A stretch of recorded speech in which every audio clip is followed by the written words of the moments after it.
Hello! Ito pong muli si Nanette ng Net Cooking. Ngayong araw na ito ay gagawa po tayo ng ginataang bilo-bilo. Pero itong bilo-bilo natin ngayon, lalagyan po natin ng color para maging colorful. At ito po ang ating mga kakailanganin. Gagamit po tayo dito ng glutinous rice flour, then sugar, coconut milk, jackfruit or langka, sweet potatoes or yung kamote, ibinabad sa tubig para hindi mangitim. So, hiniwa natin ng pa-dice. Then, saba banana or yung saging na saba. Then, tapioca pearl, boiled na ito. Ito yung sago na tinatawag. Then, food coloring. Ito yung gagawin nating pangkulay dito sa ating glutinous rice flour. Okay, ito po lamang ang ating mga kakailanganin sa ating paggawa sa ating colorful ginataang bilo-bilo. Okay, mag-start na po tayo. Then ngayon, ang una po nating gagawin, so itong ating glutinous rice flour, ilagay natin dito sa isang bowl. Gagawa muna tayo ng bilo-bilo. Then, before ko nga parang makalimutan, may mga ilang nagtatanong po sa atin na nakatira dito sa Japan o dito sa Tokyo na hindi nila alam kung ano yung mochiko o yung glutinous rice flour at saka yung ordinary rice flour o yung rice flour. Then, ito po yung mochiko na o yung ginagawang kalamay o yung glutinous rice flour. Kung tawagin siya, yan, mochiko na. Then, ito naman po yung ordinary rice flour o yung pangkaraniwang bigas na kinakain natin sa araw-araw. So, ayan, nakasulat siya. Joshinko. So, narito yung pagkasulat niya sa kanji. Narito naman yung hirangan na siya mismo, mochiko na. Ayan, nakalagay. So, marami kasing nagtatanong sa atin. Hindi nila makilala yung rice flour at saka yung glutinous rice flour. Okay. Okay. Tuloy na natin itong paggawa natin ng bilo-bilo. Then dito, lalagyan po natin ng tubig. So, nakalimutan kong sabihin. Gagamit tayo ng water. Paunti-unti lang. Then, haluin natin. Then, paminsan-minsan. Lagyan natin ng kulay. So, unahin natin paggawa itong green.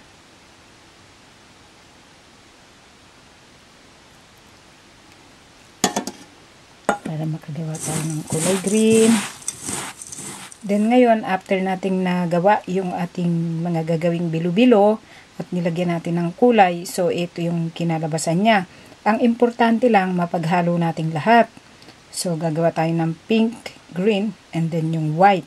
Then, ang gagawin po natin dito, i-boil muna natin sa boiling water. At ito yung ilalagay natin dun sa pinakalas na part ng ating ginataang bilo-bilo. Para hindi siya kumulay o yung kulay niya hindi kumalat doon sa pinaka-sauce ng ating gagawing ginataang bilo-bilo.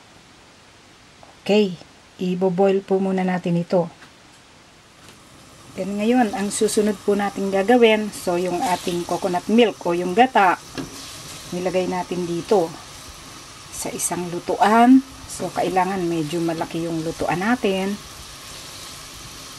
Then, maglalagay po tayo ng sugar, 2 cups itong ilalagay ko. Kaya lang, depende po sa gusto nating tamis. So, nasa sa inyo yun. Kung gaano katamis ang gusto nyo. Anyway, hintayin po natin kumulo ito before natin ilagay yung ating potato o yung kamote. Yun, ngayon, kumukulo na siya. Ilagay po natin itong ating sweet potato o kamote.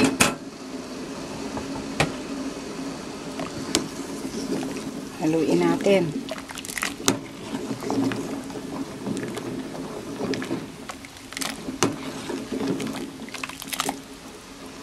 Then, pag half cook na ito, isusunod natin yung tapioca pearl o yung sago.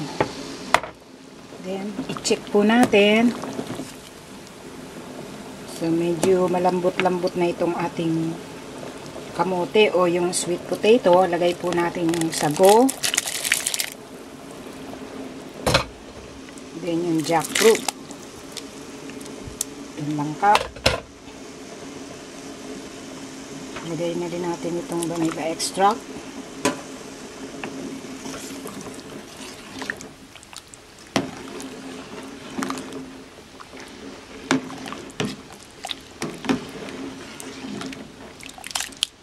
Tayo natin kumulo. Ngayon, okay na po ito. So, pwede na nating ilagay itong saging. So, ito palang saging na saba, minatamis ko muna ito. Para noon, hindi siya lumambot o matunaw pag nilagay dito. Kasi, pag nilagay natin ng ganun lang yon, magiging maasim yung ating ginataang bilo-bilo. So, after na nailagay natin yung saging, so, narito yung ating boiled bilo-bilo. So, ilalagay natin dito ito. So, ito yung pinakalas kasi luto na siya eh.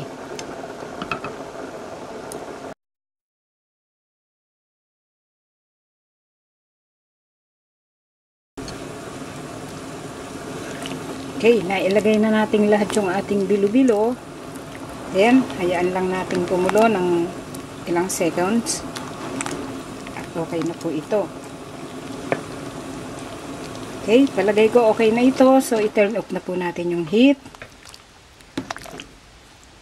Yan, sobrang init nga lang. So, pwede na po natin itong i-serve at kainin.